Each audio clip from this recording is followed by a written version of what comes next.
بسم اللہ الرحمن الرحیم۔ شروع اللہ کے نام سے جو نہایت مہربان اور رحم فرمانے والا ہے۔ پڑھیے اپنے رب کے نام سے جس نے ہر چیز کو پیدا فرمایا۔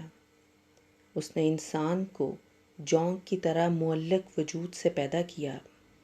پڑھیے اور آپ کا رب بڑا ہی کریم ہے، جس نے قلم کے ذریعے لکھنے پڑھنے کا علم سکھایا، جس نے انسان کو وہ کچھ سکھا دیا جو وہ نہیں جانتا تھا۔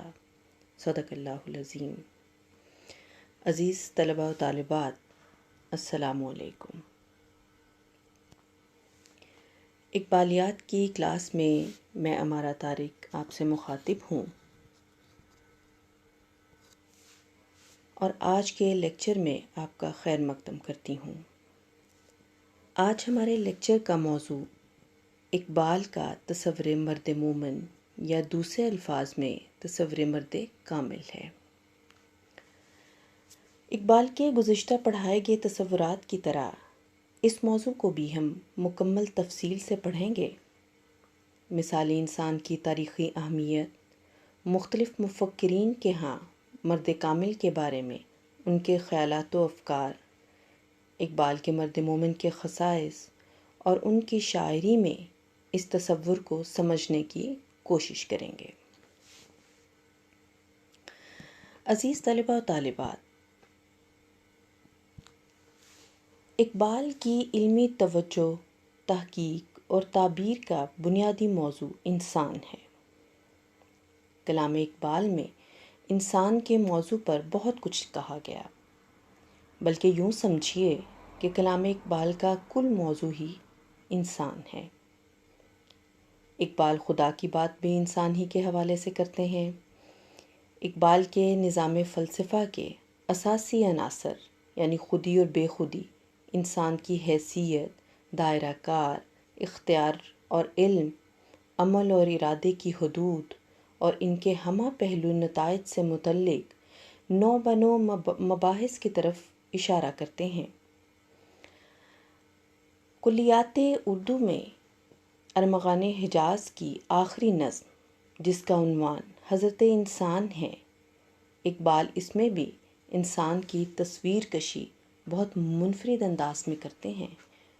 وہ فرماتے ہیں، جہاں میں دانش و بینش کی ہے کس درجہ ارزانی، جہاں میں دانش و بینش کی ہے کس درجہ ارزانی، کوئی شے چھپ نہیں سکتی کہ یہ عالم ہے نورانی، کوئی دیکھے تو ہے باریک فطرت کا حجاب اتنا، نمایاں ہے فرشتوں کے تبسم ہائے پنہانی، یہ دنیا دعوت دیدار ہے فرزند آدم کو، کہ ہر مستور کو بخشا گیا ہے ذوق عریانی، یہی فرزند آدم ہے کہ جس کے اشک خونی سے کیا ہے حضرت یزدان نے دریاؤں کو طوفانی، فلک کو کیا خبر یہ خاکداں کس کا نشیمن ہے، غرض انجم سے ہے کس کے شبستاں کی نگہبانی، اگر مقصود کل میں ہوں تو مجھ سے ماورا کیا ہے، میرے ہنگامہ ہائے نو بنو کی انتہا کیا ہے۔ علامہ اقبال کی فکر کو انسان شناسی کا ایک بہت بڑا منبع کہا جا سکتا ہے، کیونکہ ان کی خدا شناسی بھی انسان شناسی ہے۔ اقبال کی تمام تصانیف کا مشترکہ موضوع اگر تلاش کرنا ہے تو وہ انسان ہی ہوگا۔ انسان کی حقیقت و صلاحیت کیا ہے، عالم فطرت میں اس کا کیا مقام ہے، اور اسی اعتبار سے اس کی ہستی کے مقاصد کیا ہیں، اسی قسم کے کئی اور سوالات اور ان پر غور و فکر اقبال کی شاعری کا موضوع رہا ہے۔ اقبال انسان کی تمام تر صلاحیتوں اور مخفی امکانات کو مد نظر رکھتے ہوئے ایک ایسا لائحہ عمل پیش کرتے ہیں جس پر عمل پیرا ہو کر انسان درجہ کمال کو پہنچ سکتا ہے۔ اقبال کی نظر میں انسان عظمت کے بلند ترین مقام پر فائز ہے، اور اسے اقبال کبھی بندہ مومن کہتے ہیں اور کبھی مرد مومن، اور یہی وہ مرد مومن ہے جو اقبال کا مثالی انسان ہے۔ عزیز طلباء و طالبات، اقبال کے اس مثالی انسان کو سمجھنے سے پہلے یہ دیکھنا ضروری ہے کہ تاریخ میں ایک مثالی انسان کی کیا حیثیت تھی۔ تاریخی اعتبار سے یہ ایک حقیقت ہے کہ مثالی شخصیت یا مرد مومن کا تصور نہایت قدیم ہے۔ افلاطون نے اسی مثالی شخصیت کو فیلسوف کہا تھا، اور ارسطو نے بھی مثالی انسان کہہ کر پکارا۔ اب افلاطون کا فیلسوف کیا تھا، یہ دیکھتے ہیں۔ افلاطون کا فیلسوف وہ ہے جس کا علم، یعنی ظاہری اور باطنی دونوں اعتبار سے، اس کا علم بہترین اخلاق کا مالک ہو، جسمانی اور روحانی طور پر وہ ہر عیب سے پاک ہو، اور جو عروج و کمال کی تمام صفات اور شرائط کا حامل ہو۔ گویا افلاطون کا فیلسوف صوفیہ کی اصطلاح میں مرد حق اور اقبال کی اصطلاح میں مرد مومن کہا جا سکتا ہے۔ اب اگر ہم یہ دیکھیں کہ افلاطون کے بعد ارسطو کے ہاں اس مثالی انسان کا پیکر کیسا تھا، تو ہم دیکھتے ہیں کہ ارسطو کے ہاں جو مثالی انسان کا تصور ہے وہ یہ ہے کہ وہ کسی کا احسان لینا پسند نہیں کرتا اور نوع انسانی کی خدمت بھی کرنا چاہتا ہے۔ اس کے نزدیک رحم اور مہربانی برتری کی علامت ہیں، جبکہ رحم اور مہربانی کی درخواست کرنا کمزوری کی دلیل ہے۔ وہ متحمل مزاج اور نہایت دلیر ہوتا ہے۔ زندگی کے حادثات کو وہ صبر و تحمل کے ساتھ برداشت کرتا ہے اور ایک سپہ سالار کی طرح اپنے محدود وسائل کو نہایت دور اندیشی سے استعمال کرتا ہے۔ اس طرح ہم دیکھتے ہیں کہ ارسطو کے مثالی انسان اور اقبال کے مرد مومن میں خاصی مشابہت پائی جاتی ہے۔ اقبال کا جو مرد مومن ہے وہ ارسطو ہی کی طرح اس کے اندر پاک بازی، نرم مزاجی، سخت کوشی کو وہ اقبال اپنے مرد مومن کے لیے ضروری سمجھتے ہیں، اور یہی تقریباً صفات جو ہیں وہ ارسطو کے مثالی انسان میں بھی ہم دیکھ رہے ہیں کہ پائی جا رہی ہیں۔ اقبال اپنے مرد مومن کے لیے کہتے ہیں کہ نرم دم گفتگو گرم دم جستجو، نرم دم گفتگو گرم دم جستجو، رزم ہو یا بزم ہو، پاک دلو پاک باز۔ یعنی اب ارسطو اور اقبال کے مرد مومن میں مشابہتی عناصر کو تھوڑا سا ہم نے دیکھا کہ وہ پائے جا رہے ہیں۔ اب اس کے بعد اگر ہم دیکھیں کہ قدیم مسلمان مفکرین کے ہاں اس مثالی انسان کا تصور کیسا تھا، تو اگر ہم ان مفکرین کے ہاں ان مثالی انسان کی تصویر کو دیکھیں تو ہم دیکھتے ہیں کہ کن شخصیات کے ہاں بہت جاندار اور مکمل تصویر جو ہے مرد کامل کی دکھائی دیتی ہے۔ تو ان میں جو ہیں وہ یہ نام نمایاں ہیں، ان میں شیخ محی الدین ابن العربی کا نام ہے، شیخ عبد الکریم الجیلی، مولانا جلال الدین رومی، شیخ محمود شبستری۔ اب ان کے ہاں جو اقبال کے مرد کامل جیسا انسان کا تصور جو ہے وہ بڑا زندہ اور جاندار دکھائی دے رہا ہے۔ سب سے پہلے ہم دیکھتے ہیں کہ شیخ محی الدین ابن العربی کا انسان کامل جو ہے وہ کیسا ہے۔ شیخ محی الدین ابن العربی اپنی مشہور تصنیف فصوص الحکم، اس میں وہ انسان کامل کے متعلق لکھتے ہیں کہ تخلیق کائنات کا سبب حقیقت محمدیہ ہے صلی اللہ علیہ وسلم، اور جس طرح انسان تمام کائنات میں اشرف و اکمل ہے، اسی طرح حضور اکرم صلی اللہ علیہ وسلم تمام افراد انسانی میں اشرف و اکمل ہیں، اور حقیقت میں رسول اکرم صلی اللہ علیہ وسلم انسان کامل ہیں۔ آگے چل کر ابن العربی یہ بھی لکھتے ہیں کہ حقیقت محمدیہ صلی اللہ علیہ وآلہ وسلم حقیقت حقائق ہے جو انسان کامل کی شکل میں ظہور پذیر ہوئے ہیں۔ وہ کائنات کا مقصد و منتہا ہیں کہ جن کی ذات میں خدا کریم کی صفات کاملہ بھی منعکس ہوئی ہیں، اور جس طرح حقیقت محمدیہ صلی اللہ علیہ وآلہ وسلم تخلیق کائنات کا سبب ہے، اسی طرح انسان کامل بھی تخلیق کائنات کا باعث ہے۔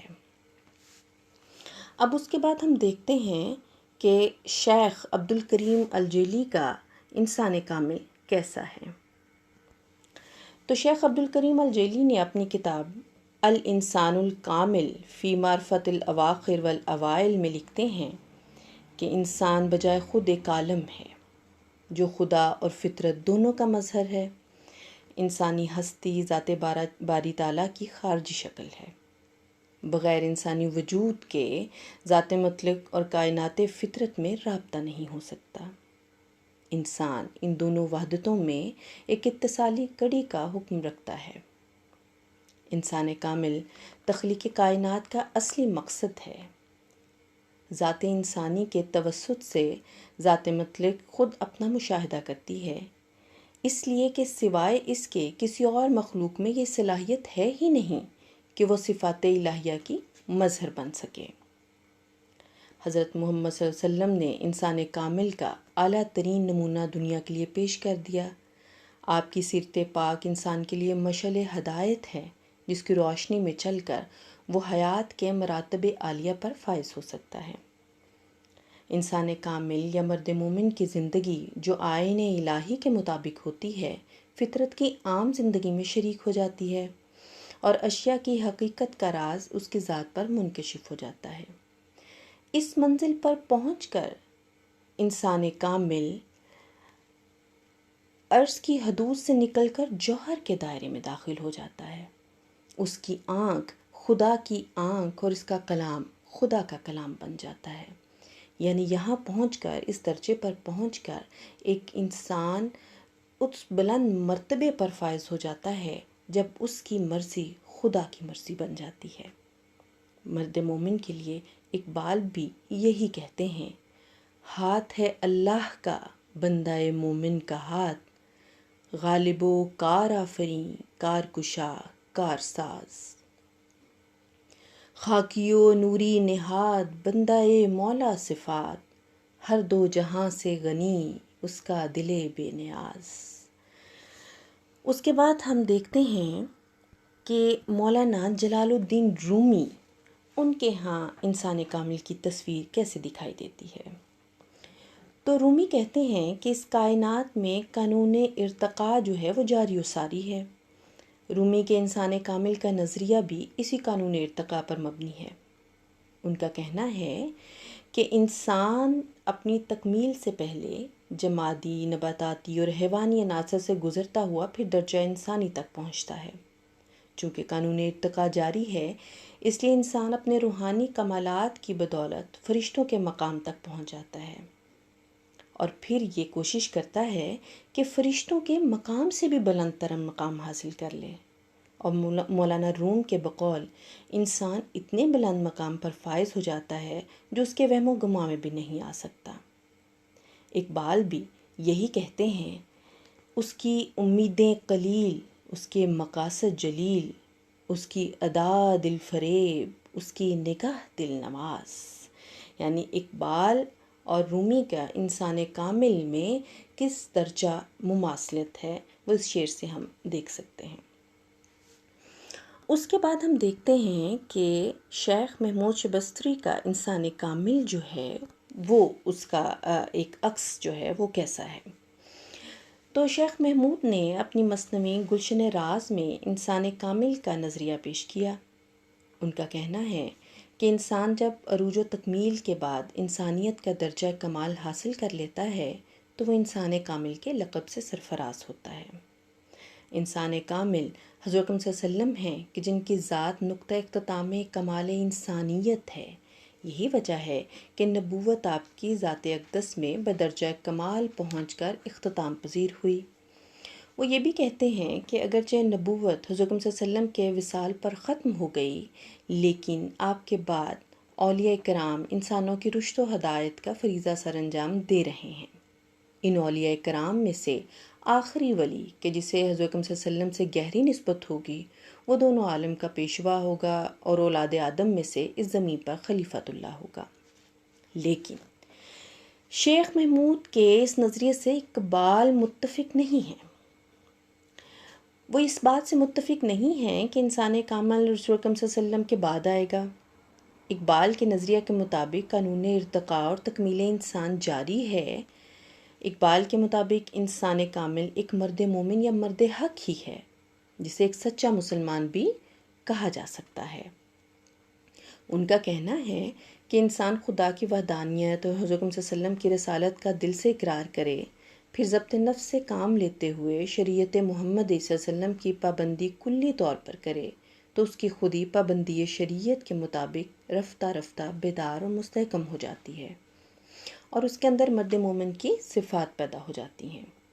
یہی وہ مقام ہے جہاں پہنچ کر مرد مومن نیابت الہی جیسے اہم اور اعلیٰ منصب پر فائز ہو جاتا ہے، اور وہ خدا کی طرف سے قضاء و قدر کا مالک بنا دیا جاتا ہے۔ یہ مرد مومن جب چاہے اپنے ایمان و یقین سے ناممکن شے کو بھی ممکن بنا سکتا ہے۔ یہی وہ ہستی ہے جس کے لیے اقبال کہتے ہیں، قدرت کے مقاصد کے عیار اس کے ارادے، دنیا میں بھی میزان، قیامت میں بھی میزان۔ طلباء و طالبات، مختصراً یہ کہ تاریخی اعتبار سے مثالی انسان، انسان کامل، فوق البشر یا مرد مومن کا تصور نہایت قدیم ہے۔ یہ بھی ایک حقیقت ہے کہ اقبال کے سامنے مفکرین کے یہ تمام افکار و تصورات موجود تھے۔ اس کے باوجود کہنا پڑتا ہے کہ انہوں نے اپنے فکر روشن سے اس کو اتنا واضح اور مکمل انداز میں پیش کیا کہ دور حاضر میں یہ تصور اقبال کے نام نامی کے ساتھ مخصوص ہو کر رہ گیا، اور اب دوسرے مسلم اور غیر مسلم مفکرین کے تصورات کا جائزہ افکار اقبال کے حوالے سے ہی لیا جاتا ہے۔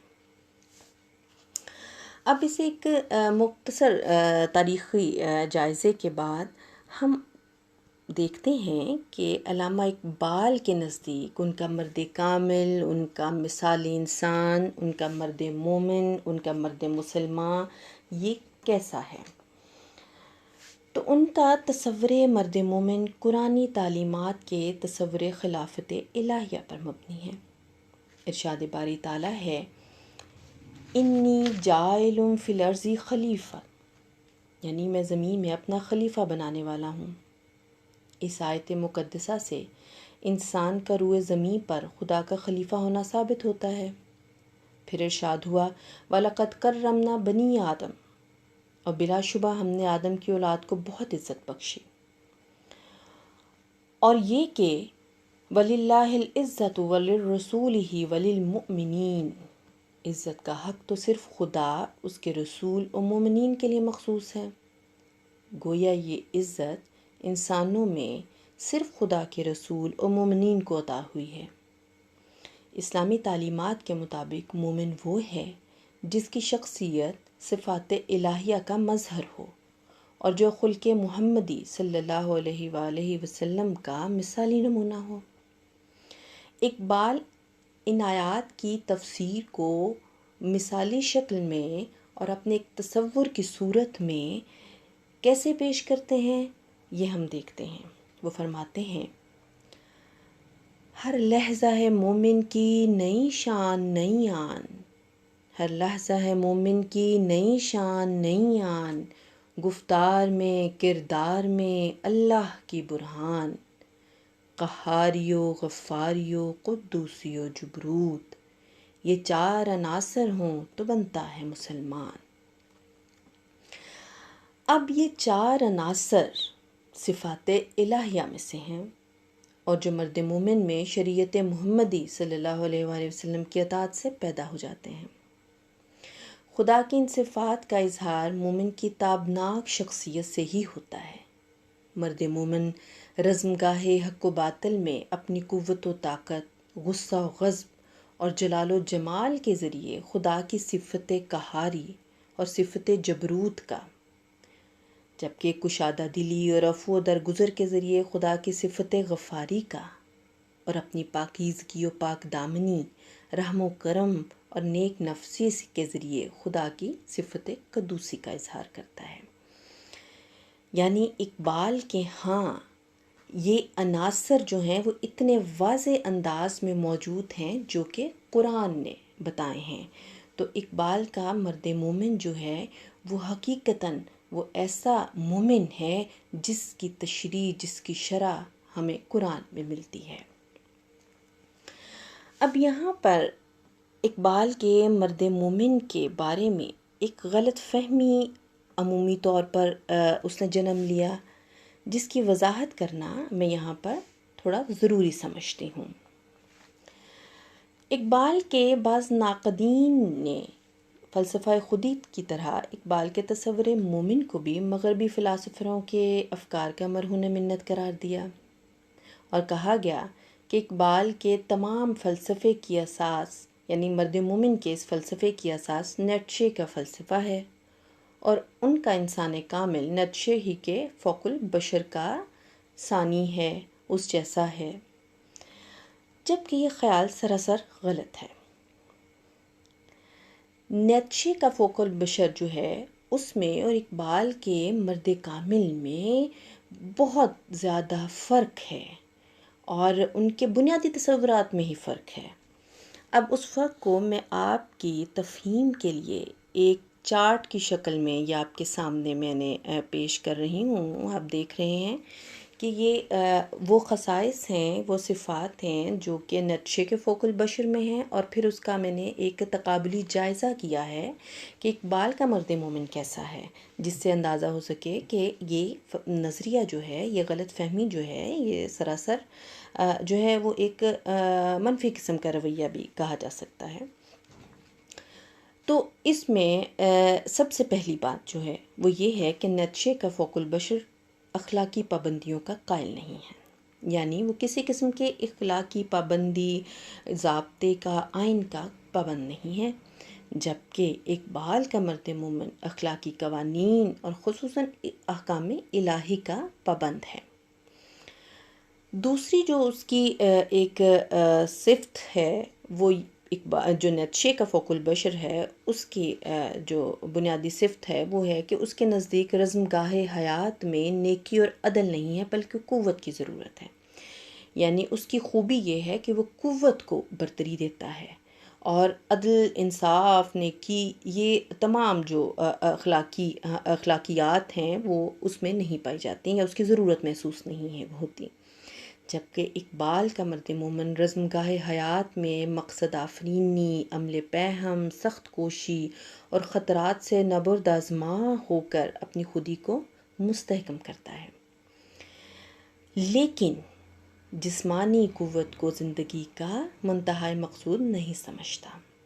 وہ اپنی جسمانی قوت و طاقت کو اپنا کل نہیں سمجھتا، بلکہ وہ ان اخلاقی دائرہ کار کے اندر رہتے ہوئے اپنے اندر مثبت چیزوں کو پیدا کرتا ہے۔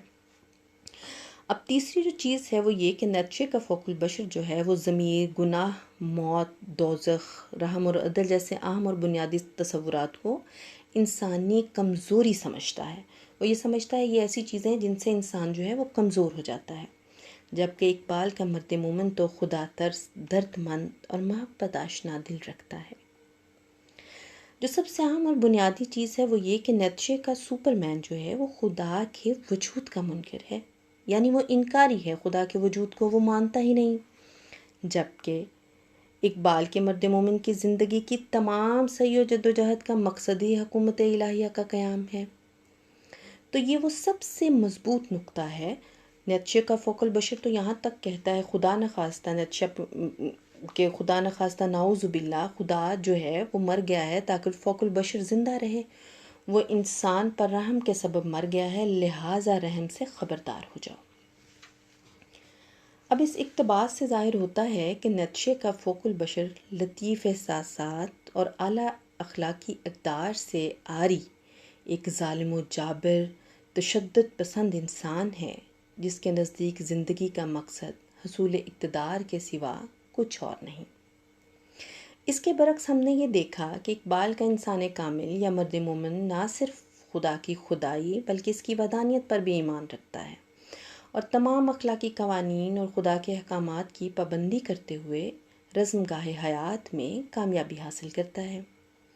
بلا شبہ وہ مقصد آفرینی، عمل پہ ہم، سخت کوشی و خطرات سے نبردہ اسما بھی ہوتا ہے، لیکن وہ اس کو اپنی زندگی کا کل نہیں سمجھتا، بلکہ بلند نصب العین کے حصول کا ایک ذریعہ قرار دیتا ہے۔ اور اقبال کا مرد مومن جو ہے، اس کو اقبال کی اگر ہم شاعری میں دیکھتے ہیں تو ہم اس کی تفسیر ان کی اس نظم جو اقبال کی ضرب کلیم کی ایک نظم ہے کافر و مومن، ہم اس میں مومن کا اصل رخ بحیثیت مسلم ہم دیکھ سکتے ہیں، اور اس فرق کو بہت سہولت سے ہم پھر سمجھ بھی جائیں گے۔ اقبال فرماتے ہیں، کل ساحل دریا پہ کہا مجھ سے خضر نے، کل ساحل دریا پہ کہا مجھ سے خضر نے، تو ڈھونڈ رہا ہے سمے افرنگ کا تریاک، ایک نکتہ میرے پاس ہے شمشیر کی مانند، برندہ و سیکل زدہ و روشن و براق، کافر کی یہ پہچان کہ آفاق میں گم ہے، مومن کی یہ پہچان کہ گم اس میں ہے آفاق۔ یعنی اس چیز سے اقبال کے اس جو خیال سے یہ فلسفہ جو انہوں نے اپنی اس خوبصورت نظم میں پیش کیا، ہم یہ سمجھ سکتے ہیں کہ ایک مسلمان کا مثالی انسان اور ایک جو ہے وہ نتشے کے فوق البشر جیسی صفات رکھنے والا ایک مثالی انسان میں کیا فرق ہے۔ تو عزیز طلباء و طالبات، یہ تو وہ بنیادی چیزیں تھیں جو کہ اقبال کے مثالی انسان کے حوالے سے میں نے آپ کے سامنے پیش کی۔ تو اب ہم یہ دیکھتے ہیں کہ علامہ اقبال جو ہیں وہ اپنے مثالی انسان کے لیے کیسی کیسی اصطلاحات استعمال کرتے ہیں۔ ان کی پوری شاعری کو اگر ہم دیکھیں تو ہمیں جا بجا مرد مومن کے لیے اس قدر خوبصورت الفاظ، اصطلاحات، اس کی شان و شوکت کے لیے، اس کے رعب و دبدبے کے لیے، اس کی عظمت کے لیے وہ انتہائی خوبصورت الفاظ استعمال کیے ہیں اقبال نے، جو کہ صحیح ایک مرد مومن کے شان کے بالکل مطابق ہیں۔ علامہ اقبال عروج آدم خاکی کے لیے جس طرح خودی، فقر اور عقل و عشق جیسے صفات کو ناگزیر سمجھتے ہیں، ان صفات کا پیکر اقبال کے نزدیک مرد کامل ہے۔ یہی ان کا مثالی انسان ہے جسے انہوں نے متعدد نام دیے ہیں۔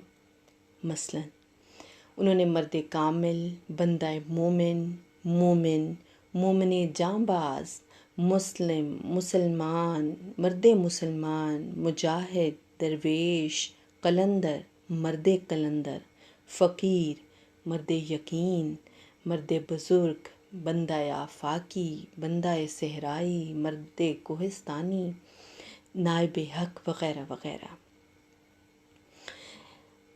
اسے جو بھی نام دیں، اقبال کے اس مرد مومن کو جو بھی نام دیں، یہ انسان مطلوب اقبال کی شاعری کا ایک اہم موضوع ہے کہ یہ انسان مطلوب جو ہے جس کو اقبال ڈھونڈ رہے ہیں، وہ اقبال کی شاعری کا بڑا خوبصورت موضوع ہے، اور کس قدر ایک منفرد ایک احساس ہے ہر نام کے ساتھ، اور ایسے الفاظ کے جیسے کوئی ستارے جگمگا رہے ہیں یوں محسوس ہوتا ہے۔ تو اقبال جو ہیں وہ زندگی میں جس انقلاب کے متمنی ہیں، عملاً اس کے بروئے کار آنے کا انحصار ان کے مثالی انسان پر ہے۔ اس مثالی انسان کی تفصیلات یوں تو ان کی شاعری میں جگہ جگہ بکھری ہوئی ہیں، لیکن بعض نظمیں خاص اس موضوع پر ہیں جو آپ طلباء و طالبات دیکھ بھی سکتے ہیں، پڑھ بھی سکتے ہیں۔ مزید مرد مومن کی تفہیم کے لیے آپ دیکھیں کہ ان کی جو ہے وہ بال جبریل کی نظم طارق کی دعا، ضرب کلیم کی نظمیں قلندر کی پہچان، مردان خدا، کافر و مومن، مومن، مدنیت اسلام، فقر و راہبی، مرد مسلمان وغیرہ وغیرہ۔ اسی طرح مسجد قرطبہ میں بھی مومن کی ایک بڑی خوبصورت اور جامع تفسیر جو ہے وہ اور تصویر جو ہے انہوں نے پیش کی۔ تو یہ وہ مرد کامل کی خوبصورت تصویر کشی ہے جو اقبال نے مختلف ناموں کے ذریعے، ایک قوس و قزح کے رنگوں میں ایک طرح سے اپنے شاعری میں ہمیں بکھری ہوئی دکھائی دیتی ہے۔ اس کے بعد طلباء و طالبات ہم دیکھتے ہیں کہ اقبال کے مرد مومن کی خصوصیات کون کون سی ہیں۔ وہ بنیادی خصوصیات جو ہم دیکھیں کہ اقبال کے مرد مومن میں دکھائی دیں ہمیں، اور اقبال جن خصوصیات کا اپنے مرد مومن میں پایا جانا ضروری سمجھتے تھے، ان خصوصیات کا ہم یہاں پہ ایک جائزہ لیتے ہیں۔ تو ہم دیکھتے ہیں کہ سب سے پہلے جو ان کی خصوصیت ہے وہ ہے فقر، یعنی ایک درویشی، ایک فقیری۔ تو یہ فقر جو ہے وہ اقبال کی شاعری میں ہمیں دکھائی دیتا ہے۔ اقبال اس فقر کے اقبال کے نظام فکر میں مومن کی شان بے نیازی کے لیے فقر کی اصطلاح تو عمومی طور پر استعمال ہوئی ہے، اس کے بارے میں ہم نے پہلے بھی پڑھا، پچھلے لیکچر میں بھی فقر کے بارے میں آپ کو تھوڑا سا میں نے بتایا۔ تو یہ فقر جو ہیں وہ یہ فقر کی جو صفت ہے وہ صفات خداوندی میں سے ایک صفت ہے۔ تو اقبال اس صفت کا اپنے مرد مومن میں پایا جانا ضروری خیال کرتے ہیں۔ اقبال فرماتے ہیں، ازل سے فطرت احرار میں ہے دوش بدوش، ازل سے فطرت احرار میں ہے دوش بدوش، کلندری و قبا پوشی و کلاه داری، زمانہ لے کے جسے آفتاب کرتا ہے، انہی کی خاک میں پوشیدہ ہے وہ چنگاری۔ اسی فقر سے مرد مومن میں فطرت کی تمام قوتوں کو مسخر کرنے کی ایک جو ہے وہ صلاحیت بھی پیدا ہوتی ہے۔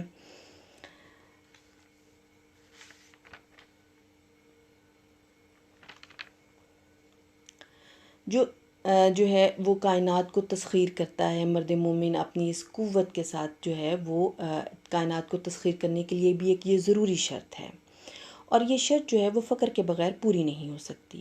یہی فقر ہے جس سے مرد مومن میں عزم اور توکل پیدا ہو جاتا ہے، اور جو اس کی قوت قہاری و جبروت کا سرچشمہ بھی ہے۔ عزم صمیم اور توکل، اللہ پر توکل مرد مومن کو نہ صرف خوف سے محفوظ رکھتا ہے بلکہ اس میں ایک انقلاب آفریں قوت بھی پیدا کر دیتا ہے۔ فقر جس سے شجاعت کا اظہار ہو، اقبال اسے فقر عریاں کہتے ہیں، اور یہی وہ فقر عریاں ہیں جو کبھی رزم گاہے بدر و حنین میں جہاد فی سبیل اللہ کی صورت میں ظاہر ہوا، اور کبھی میدان کربلا میں حضرت امام حسین رضی اللہ تعالیٰ عنہ کے نعرہ تکبیر کی شکل میں بلند ہوا۔ اقبال اسی فقر کے بارے میں کہتے ہیں، ایک فقر ہے شبیری، اس فقر میں ہے میری میراث مسلمانی، سرمایہ شبیری۔ اب یہ وہ فقر تھا جس سے ایک مسلمان جو ہے وہ ایک عروج حاصل کرتا ہے، اور اقبال کہتے ہیں کہ مسلمان جب تک اپنے فقر کا اظہار کرتے رہے، دنیا ان سے خوف زدہ رہی اور انہیں غلبہ و اقتدار حاصل رہا۔ لیکن جب مسلمان اپنے فقر کے اظہار سے عاجز ہو گئے، اس وقت سے نہ تو ان میں قوت و طاقت باقی رہی اور نہ ہی ان کا غلبہ و اقتدار قائم رہا۔ وہ فرماتے ہیں، یہ فقر مرد مسلمان نے کھو دیا جب سے، یہ فقر مرد مسلمان نے کھو دیا جب سے، رہی نہ دولت سلمانی و سلیمانی۔ یعنی کہ اقبال کے نزدیک فقر کی طاقت ایک ایسی طاقت ہے کہ جو ایک مسلمان کو اس کے عروج تک لے کے جاتی ہے، اس کی ترقی تک لے کے جاتی ہے، اور اگر یہ فقر کی طاقت انسان میں سے کم ہو جائے تو پھر وہ اپنے اس مرتبے سے کمی کی طرف جو ہے وہ زوال کی طرف چلنا شروع کر دیتا ہے۔ یہ تو مرد مومن کی وہ خصوصیت ہے جو فقر کے ساتھ تعلق رکھتی ہے۔ اب دوسری جو طاقت ہے وہ ہے تسخیر کائنات۔ تو اقبال کہتے ہیں اپنے مرد مومن کے لیے کہ مرد مومن اپنے عمل کو عشق کے شعلے سے فروزاں رکھتا ہے، اور تسخیر کائنات کی طرف مائل ہونے سے پہلے دل کو ایمان و یقین کی قوت سے مستحکم کرتا ہے، اور جب اس کے بلند نصب العین کی تکمیل میں مشکلات حائل ہوتی ہیں اور مزاحم قوتیں اس کا راستہ روکتی ہیں تو وہ آئین جواں مردی کے مطابق حق گوئی و بے باکی اور جرت و جواں مردی سے کام لے کر مخالفتوں اور مزاحمتوں کو آندھی کی طرح اڑا لے جاتا ہے اور باطل قوتوں کو طوفان کی طرح ختم کر دیتا ہے۔ وہ اپنی خداداد صلاحیتوں سے کام لے کر تمام مشکلات پر قابو پا لیتا ہے اور ساری کائنات کو مسخر کر لیتا ہے۔ اقبال فرماتے ہیں، مہر و مہ و انجم کا محاسب ہے قلندر، ایام کا مرکب نہیں راکب ہے قلندر۔ اب تیسری جو خصوصیت ہے وہ ہے ایک فلاحی معاشرے کا قیام، جو کہ مرد مومن جو ہے وہ ہمیشہ اپنے عمل سے حق اور خیر پر قائم رہتا ہے اور ہر حالت میں وہ تسلیم و رضا کا پابند ہوتا ہے، لیکن تسلیم و رضا کو وہ کبھی فطرت کے تقاضوں کی راہ میں حائل نہیں مانتا، بلکہ اسے اپنی راہ عمل کی مشعل سمجھتا ہے۔ فطرت کے تقاضوں پہ نہ کر راہ عمل بند، مقصود ہے کچھ اور ہی تسلیم و رضا کا۔ یعنی کہ مرد مومن کائنات کی حقیقتوں کو اپنے خون جگر سے سینچتا ہے، اعلیٰ اقدار کی حفاظت کرتا ہے اور پھولوں کی سی لطیف قدروں کے لیے شبنم بن جاتا ہے، جس کے لیے اقبال کہتے ہیں کہ جس سے جگر لالا میں ٹھنڈک ہو وہ شبنم، دریاؤں کے دل جس سے دہل جائیں وہ طوفان۔ تو اقبال کا مرد مومن اپنے ان خصوصیات کو، ان صفات کو کام میں لا کر ایک فلاحی معاشرے کا قیام ممکن بناتا ہے۔ چوتھی جو ہے وہ اس کی خصوصیت جو ہے وہ یہ ہے کہ وہ تگ و دو اور رزم و پیکار اس کی ایک سرشت کے اندر ہے۔ اقبال کا مرد مومن اپنے توکل پر، فکر و غنا پر، عزم و استقلال و شجاعت و طاقت کے اعتبار سے فوق البشر نظر آتا ہے۔ اس کے ارادے میں خدا کی مرضی اور قوت قاہرہ ہمیشہ اس کے ساتھ رہتی ہے۔ وہ اپنے ایمان و یقین اور ابدی پیغام سے نیا عزم اور نئی توانائی حاصل کرتا ہے۔ یہی وجہ ہے کہ اس کے بڑھتے ہوئے قدموں کو نہ تو پہاڑوں کی سنگلاخی روک پاتی ہے اور نہ ہی سمندروں کی وسعت اور گہرائی۔ تاریخ عالم کے صفحات پر آج بھی اگر ہم دیکھیں تو مجاہدین اسلام کے حیرت انگیز کارنامے ہمیں بڑے روشن و تابندہ نظر آتے ہیں۔ مثلا حضرت علی، خالد بن ولید، مثنہ بن حارثہ، عقبہ بن عامر، ابو عبیدہ بن الجراح، سعد بن ابی وقاص، اور اس کے بعد محمد بن قاسم، طارق بن زیاد، صلاح الدین ایوبی، محمود غزنوی، احمد شاہ ابدالی اور ان کے رفقا جیسے مجاہدین کے زندہ جاوید کارنامے تاریخ عالم کے صفحات پر آج بھی درخشاں ہیں اور کل بھی ہمیشہ روشن رہیں گے۔ یہ مجاہدین اسلام اقبال کے تصور مرد مومن کی زندہ اور متحرک تصویریں ہیں۔ انہی کے لیے اقبال کہتے ہیں، کوئی اندازہ کر سکتا ہے اس کے زور بازو کا، نگاہ مرد مومن سے بدل جاتی ہیں تقدیریں۔ پھر وہ کہتے ہیں کہ دشت و دشت ہیں دریا بھی نہ چھوڑے ہم نے، بحر ظلمات میں دوڑا دیے گھوڑے ہم نے۔ یعنی مجاہدین اسلام کی یہ تگ و دو اور رزم و پیکار کچھ دنیاوی عیش و آرام کے لیے قطعاً نہ تھی۔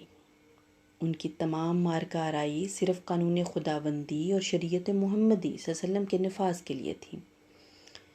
اس لیے اقبال فرماتے ہیں کہ ہم جو جیتے تھے تو جنگوں کی مصیبت کے لیے، اور مرتے تھے تیرے نام کی عظمت کے لیے، تھی نہ کچھ تیغ زنی اپنی حکومت کے لیے، سر بکف پھرتے تھے کیا دہر میں دولت کے لیے، قوم اپنی جو زر و مال جہاں پر مرتی، بت فروشی کے عوض بت شکنی کیوں کرتی۔ تو یہ جو ایک خصوصیت تھی وہ اقبال کے مرد مومن میں ہے۔ اقبال یہ جو ایک تگ و دو، ایک مجاہدانہ کیفیات کا پایا جانا، وہ اپنے مرد مومن میں ضروری خیال کرتے ہیں۔ اور وہ نظریہ وطنیت، اگر ہم اس سے آگے دیکھیں کہ وہ نظریہ وطنیت کے بالکل قائل نہیں ہے، یعنی اقبال کا مرد مومن جو ہے اس کے خیال میں یہ ساری کائنات خدا کی ہے۔ مرد مومن اس دنیا میں خدا کا نائب اور خلیفہ ہے، اس لیے ساری دنیا مرد مومن کا اپنا وطن ہے۔ اس سلسلے میں فاتح اندلس طارق بن زیاد کے اس زرعی واقعے کو، جبکہ اس نے سرزمین اندلس پر قدم رکھتے ہی ان تمام کشتیوں کو جلا ڈالنے کا حکم دے دیا جن کے ذریعے اس نے سمندر پار کیا تھا۔ یہ تاریخی واقعہ تو اب سب کے ذہن نشین ہوگا کہ جب طارق بن زیاد نے کشتیاں جلا ڈالیں، اور لیکن کچھ مجاہدین ایسے تھے جنہیں طارق بن زیاد کا یہ عمل پسند نہ آیا، تو انہوں نے کہا کہ ہم اپنے وطن سے دور ہیں، ہم واپس کس طرح جائیں گے، اور یہ کہ اسلام نے بھی ترک سبب کی اجازت نہیں دی ہے۔ اس کے جواب میں اس مرد مومن کے لبوں پر مسکراہٹ کھیل گئی۔ اس نے تلوار بلند کر کے کہا، اب واپسی کا کیا سوال ہے؟ یہ سارے ممالک خدا کے ہیں، ہم بھی خدا ہی کے ہیں، اس لیے ہر ملک ہمارا وطن ہے۔ اقبال ایمان و یقین اور توکل کے اس بے مثال واقعے کو کچھ اس طرح بیان کرتے ہیں، یہ غازی یہ تیرے پراسرار بندے، جنہیں تو نے بخشا ہے ذوق خدائی، دو نیم ان کی ٹھوکر سے صحرا و دریا، سمٹ کر پہاڑ ان کی ہیبت سے رائی، دو عالم سے کرتی ہے بیگانہ دل کو، عجب چیز ہے لذت آشنائی، شہادت ہے مطلوب و مقصود مومن، نہ مال غنیمت نہ کشور کشائی۔ اب یہ وہ نظریہ وطنیت سے ماورا وہ ایک مرد مومن ہے جو اقبال کی شاعری میں ایک ہمیں عملی تصویر کی طرح زندہ نظر آتا ہے، اور اقبال ایسے مرد مومن کے خواہاں ہیں۔ اقبال اس طرح کے مرد مومن کے خواہش مند تھے جو کہ قرآن کی اصل تفسیر ہے، اور ایسا مرد مومن جو کہ اللہ کے احکام کا مکمل طور پر پابند ہے۔ مرد مومن چونکہ خدا کا نائب ہے، اس لیے وہ گردش ایام کا اسیر نہیں بلکہ گردش ایام کا مالک ہے۔ وہ کسی کے احکام کا پابند نہیں، وہ صرف احکام الہی کا پابند ہے۔ یعنی یہ ایک اور خصوصیت ہے اقبال کے مرد مومن کی کہ وہ احکام الہی کا پابند ہے۔ یہی وجہ ہے کہ وہ زندانی تقدیر نہیں بلکہ خالق تقدیر ہے۔ اقبال کہتے ہیں کہ تقدیر کے پابند نباتات و جمادات، مومن فقط احکام الہی کا ہے پابند۔ یعنی کہ احکام الہی کی یہ پابندی جو ہے وہ مرد مومن جو ہے وہ اس کا دل اس کا نشیمن ہے، اور وہ احکام الہی کی پابندی کا یہ اعجاز ہے کہ مرد مومن اللہ کے سوا سب سے بے نیاز ہو جاتا ہے، اسے خدا کے سوا اور کسی بھی چیز کی ضرورت نہیں رہتی، اسے کسی چیز کی حاجت نہیں رہتی۔ اقبال کے مرد مومن کی ایک بہت نمایاں خصوصیت جو ہے وہ عشق کی قوت ہے۔ عشق کا یہ طاقتور جذبہ جو ہے وہ اقبال کی شاعری کا ایک بڑا مضبوط فلسفہ ہے، اور عشق کے موضوع پر ہمارا ایک آگے موضوع بھی ہے کورس میں، نصاب میں، وہ انشاءاللہ ہم پڑھیں گے بڑی تفصیل کے ساتھ۔ تو یہاں پہ میں عشق کی قوت جو ہے مرد کامل کی ایک خصوصیت کی بنا پر میں اس کا تذکرہ کروں گی کہ یہ ایک بڑی بنیادی صفت ہے جو مرد مومن کے اندر پائی جانی اقبال کے نزدیک ضروری ہے۔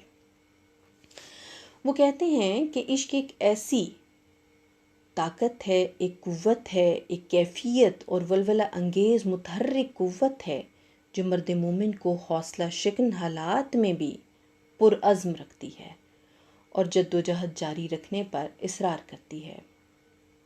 اس مسرت و شادمانی کا تصور پیش کرتی ہے جو صرف جد و جہد جاری رکھ کر منزل مقصود تک پہنچنے والوں کے حصے میں آتی ہے۔ اقبال فرماتے ہیں عشق کے بارے میں، وہ کیا کہتے ہیں؟ وہ فرماتے ہیں، عشق کے ہیں معجزات سلطنت و فقر و دین، عشق کے ادنا غلام صاحب تاج و نگین، عشق مکان و مکین، عشق زمان و زمین، عشق سراپا یقین اور یقین فتح یاب۔ یعنی یہ وہ اندرونی قوت نصب العین کی وہ محبت ہے کہ جب وہ دل میں سما جائے تو پھر اس دھن اور لگن کے سوا اور کوئی خیال عزیز نہیں رہتا کہ آدمی بہر صورت اپنی منزل مقصود کو پا لے، فتح یاب ہو جائے اور اسی راہ میں اپنا سب کچھ قربان کر کے بارگاہ الہی میں سرخرو ہو جائے۔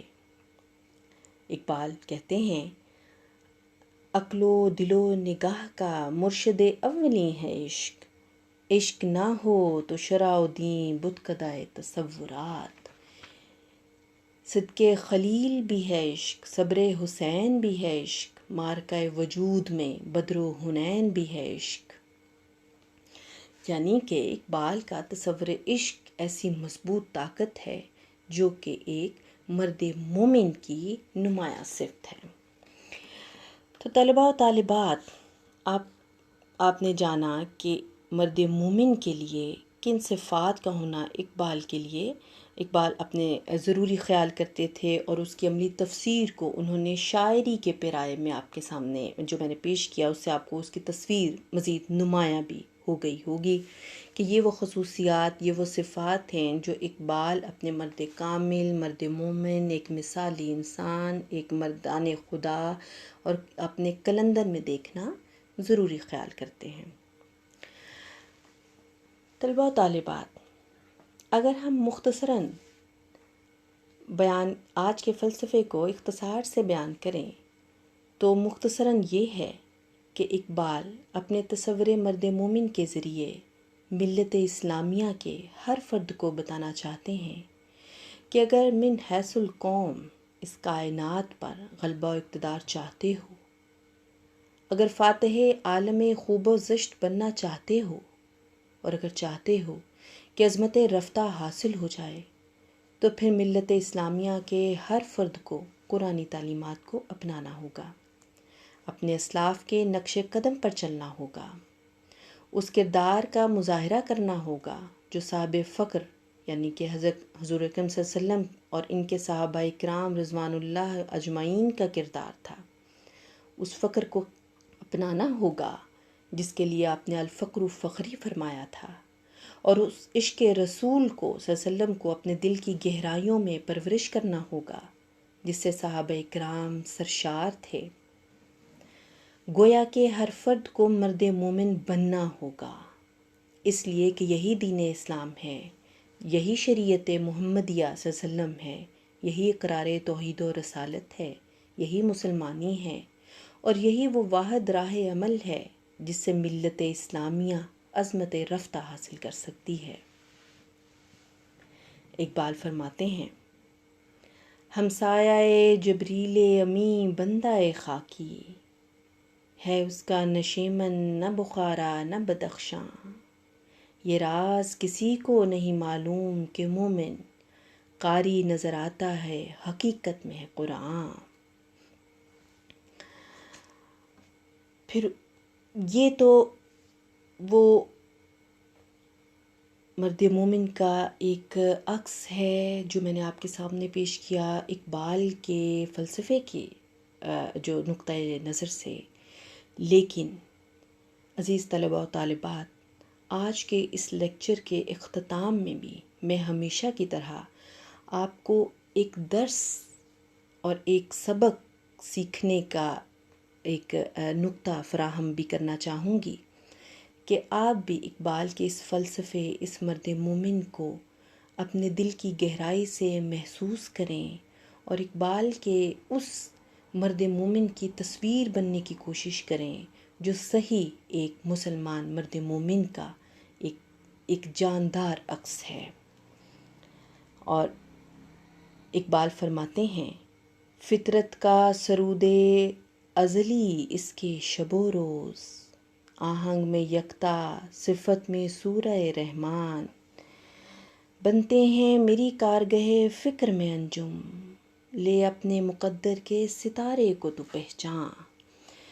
تو عزیز طلباء و طالبات، آپ نے بھی اپنے مقدر کے ستارے کو پہچاننا ہے، اور آپ نے بھی اپنے دل میں یہ عہد کرنا ہے کہ آپ بھی اقبال کے اس مرد کامل کی مکمل تفسیر بن سکیں جو اس تصور، اس فلسفے کی اصل ہے، جو اقبال کی اصل خواہش تھی، جو اقبال کا اصل مطمع نظر تھا، اور آج اس لیکچر میں یا اس نصاب میں آپ کو یہ پڑھایا جانے کا مقصد بھی یہی ہے کہ آپ ان تصورات سے اپنے دل کو مزید مضبوط کریں اور اپنے اندر مثبت روایات کو جنم دیں۔ اس کے ساتھ ہی آج کا یہ لیکچر اختتام پذیر ہوتا ہے۔ میں آپ سب سے اجازت چاہوں گی۔ بہت شکریہ۔